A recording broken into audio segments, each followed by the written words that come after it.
लोमड़ी और कौवा। एक बार कालू कौवे को एक बड़ा चीज का टुकड़ा मिला। वो बहुत खुश हो गया। खुशी खुशी चीज के टुकड़े को लेकर अपने घोंसले के पास जाकर बैठ गया। तभी वहां से सोमी लोमड़ी निकली और उसकी नजर कालू कौवे पर पड़ी। कालू के मुंह में चीज का टुकड़ा देखकर सोमी लोमड़ी के मुंह में पानी आ गया और किसी भी तरह चालाकी से अब वो वह टुकड़ा पानी आया और उसने कालू से कहा, कालू दोस्त, तुम कैसे हो? अच्छा हुआ तुम मिल गए। मैं बहुत दिनों से तुम्हें ढूंढ रही हूँ। सच, तुम जैसा सुंदर कौवा पूरे जंगल में नहीं है और तुम्हारी सुंदर आवाज सुनने को मेरे कान तरस रहे हैं। तुम कितना मधुर गाते हो, तुम्हारा रंग कितना प्यारा है। तुम बहुत ही अच्छे कौवे हो। तुम्हारा जैसा कौवा पूरे जंगल में नहीं है। मैंने कभी किसी कौवे को इतना अच्छा गाते हुए नहीं सुना। आज तुम कुछ अच्छा सा गाकर मुझे सुना दो प्लीज। कालू अपनी इतनी तारीफ सुनकर मन ही मन बहुत खुश हो गया। जैसे ही उसने गाने के लिए मुंह को खोला, चीज का टुकड़ा जाकर नीचे गिर गया। सोमी लोमड़ी ने जैसा सोचा था वैसा ही हुआ और वो चीज का टुकड़ा उठाकर भाग खड़ी हुई।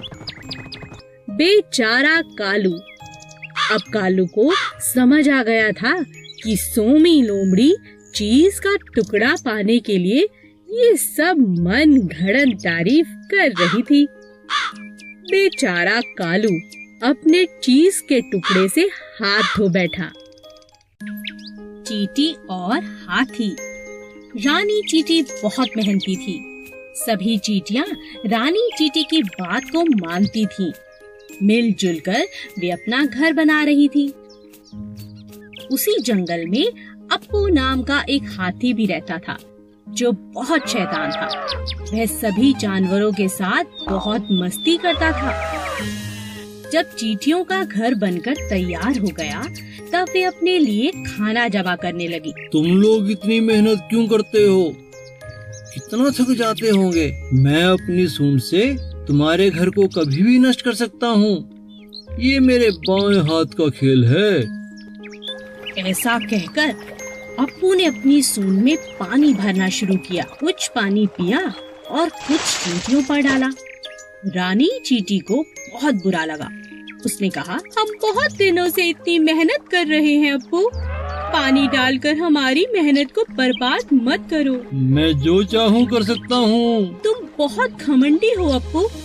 हम सभी जानवरों को मिलजुल कर जंगल में रहना चाहिए। हम सब एक दूसरे के काम आ सकते हैं। तुम इतनी छोटी चींटी, तुम मेरी कोई मदद नहीं कर सकती।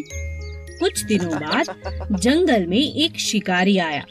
उसने अप्पू को पकड़ने के लिए जाल फैलाया और अप्पू उस जाल में फंस गया। तभी रानी चींटी की नजर शिकारी पर पड़ी। उसने अप्पू हाथी की जान बचाने की सोची। वह अप्पू के पास गई और बोली, अप्पू दोस्त, घबराओ नहीं। मेरा दोस्त चूहा तुम्हारा जाल काट देगा और इस शिकारी को तो मैं मजा चखाती हूँ। सभी चींटियां शिकारी के पास गईं और उसे जगह जगह काटने लगी। शिकारी डर से तिलमिला उठा और जंगल छोड़कर भाग गया। चूहे ने अप्पू का जाल काट दिया। अप्पू ने चींटियों से माफी मांगी और कहा, मुझे माफ कर दो चींटी रानी, हम सबको मिलजुल कर रहना चाहिए। आज से मैं भी तुम्हारा दोस्त हूँ। आलसी तोता। एक पेड़ पर दो तोते रहते थे, किट्टू और मिट्ठू। एक बहुत आलसी और दूसरा बहुत ही समझदार था। एक दिन समझदार तोते ने देखा कि पेड़ की जड़ से एक बेल निकल गई है जो पेड़ का सहारा लेकर चढ़ती जा रही है। अरे देखो, हमारे पेड़ पर एक बेल ऊपर की तरफ आ रही है। चलो मिलकर इसे काट दें। मुझे तुम्हारी सहायता चाहिए दोस्त। मैं अकेले इस बेल को नहीं काट सकता। आज तो मैं बहुत थका हुआ हूँ, हम कल काट लेंगे। ठीक है दोस्त, पर हम कल इसे जरूर काट लेंगे। अगले दिन फिर से तोते ने मिट्ठू को आवाज लगाई। मिट्ठू मिट्ठू देखो, बेल तो दिन प्रतिदिन लंबी होती जा रही है। आओ इसे काट दें। कहीं शिकारी आ गए तो इसके सहारे हमारे बच्चों तक पहुंच जाएंगे। तुम्हें इतनी जल्दी क्या है, कर लेंगे। मिट्ठू तुम बात को समझो, अभी तो बेल नाजुक है, मिलकर हम इसे काट सकते हैं। अगर ये सख्त हो गई तो इसे काटना बहुत मुश्किल होगा। ऐसा करते करते कई दिन निकल गए।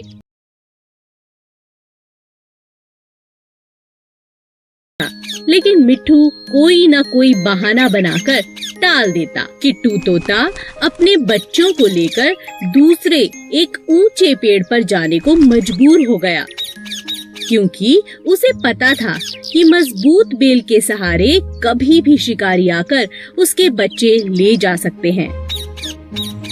मिट्टू, मैं अपने बच्चों के साथ दूसरे एक ऊंचे पेड़ पर रहने जा रहा हूँ।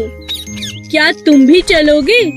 यहाँ रहना सुरक्षित नहीं है। मिट्ठू तोता आलसी होने की वजह से हर काम कल पर टालता रहा। इसी तरह एक दिन जब शिकारियों की नजर मिट्ठू के बच्चों पर पड़ी तो उन्होंने मजबूत बेल पर चढ़कर मिट्ठू के बच्चों को उठा लिया। अंत में मिट्ठू को अपने आलसीपन के कारण बहुत पछताना पड़ा। एक गांव में एक किसान रहता था जो बहुत ही दयालु था। गांव